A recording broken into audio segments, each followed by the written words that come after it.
the equation, but I think we got time for one more spin of the wheel. Who's going to help out Trey Hendrickson? Give Trey some help. I love the title of this thing. It's so good. Donovan Ezeiruaku. Oh, you know, I broke my own rule. I didn't even look at the pronunciation. I tried to fumble through it. You gotta do it. You gotta do it. Go get it right. We're honest program here. We're not going to slander a man's given name. Donovan Ezeiruaku from Boston College. There we go. Boston College, yeah. Another phenomenally clean profile. Were you gonna say something? No, go for it. Go for it. You started off. I got you. So Donovan Ezeiruaku from Boston College, only 21 years old, one of the cleanest pass rushing prospects, I think, in this class. He gets docked, I think, a little bit because he's undersized, but yep. I think in general, for someone with a 82 and 3/4 wingspan, 34-inch arms, he keeps guys at bay. He sets the edge really well. His production was phenomenal at Boston College, 16.5 sacks last year. ACC Defensive Player of the Year, consensus All-American, won the Ted Hendricks Award, whatever that is. He was a consistent producer for BC, and like that matters obviously in terms of projecting upside and everything like that. But already coming into the NFL, I think with a really refined pass rushing plan, somebody who can get into the backfield, who knows counter moves, he knows how to get past offensive linemen, he knows how to set them up going inside and outside. Someone that I think when the first round is going on, like there was a report last week that was reported by Tony Pauline, and he said that the Bengals could be the team that starts this run on edge rushers being drafted in the first round, and there could be as many as 8 that go off in the first round. If Ezeiruaku is like there in the 20s, I just find it really hard to believe that he's going to escape into the second round. And he was someone, I think, when the beginning of this process that was kind of like locked into that day 2 range. And then the more people learned about him, he stood out at the Senior Bowl. He's obviously he was a phenomenal leader on and off the field, coming from a good program like Boston College, just someone who just knows what he's doing and has the production to back it up. He didn't really test that much outside of a 6.94 3-cone, which is pretty good no matter what size that you are. But obviously, again, he's a little bit on the smaller side. But I think this is a good case study of if the Bengals were to take him, obviously he would break some thresholds in terms of what types of edges that they typically like to go for. And it would say a lot about what Al Golden is looking for. And maybe just the fact that he's long kind of breaks that as well. But we haven't really talked about if they do draft the first round edge, Anthony, does that indicate what the plan is with Trey Hendrickson, or is it just a contingency plan? Whatever the case may be, if they do draft him, it's probably going to have to be with 17 because I'm not even sure they're going to be able to trade down and draft this guy.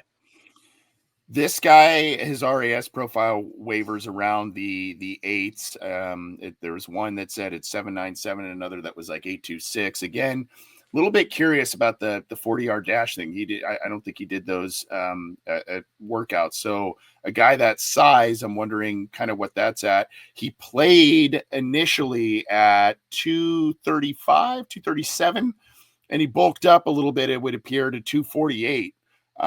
Still sub 6'3". You kind of wonder about the size, of course. The bench press, 22 reps, but great explosion grade, elite agility grade, and like you said, a guy that knows what he's doing in terms of rushing the passer. You look at the stats, you mentioned the outstanding All-American year last year. He was an All-American, 16.5 sacks, 21 tackles for loss, John Sharon. The year prior, 13 games and 7 tackles for loss, 2 sacks. You go, what happened there? He had 80 tackles in 2024, 53 the year prior. And I only mentioned the year prior. We go, okay, well, there's just a big jump as a senior. You go back to the sophomore year, John, 61 total tackles, 15 tackles for loss, 8.5 sacks. So I just kind of wonder what's going on there a little bit. Of course, this last year was outstanding because of his size, not super adept at knocking down passes at the line. Again, I kind of just keep harboring that point just because Carlos Dunlap was so freaking good at it. And those things are drive killers, right? I mean, they can third down, passing down. It's just boom, done, drive over. Still, I like this guy because, like you've mentioned, this is not a Bengals mold defensive end from a size standpoint. And I have long said keep the guys, keep those big guys if you like them on the edge. Mix in one of these guys to your pass rushing repertoire. Have one of these guys out there to rotate in, so the offensive linemen aren't seeing the same big bulky guys. They got someone, oh my gosh, this guy's so quick. Oh my gosh, this guy, it keeps them on their heels a little bit. And that's what I like about the profile here. I don't like the size, but I like the change up of size given what the Bengals already have on the roster.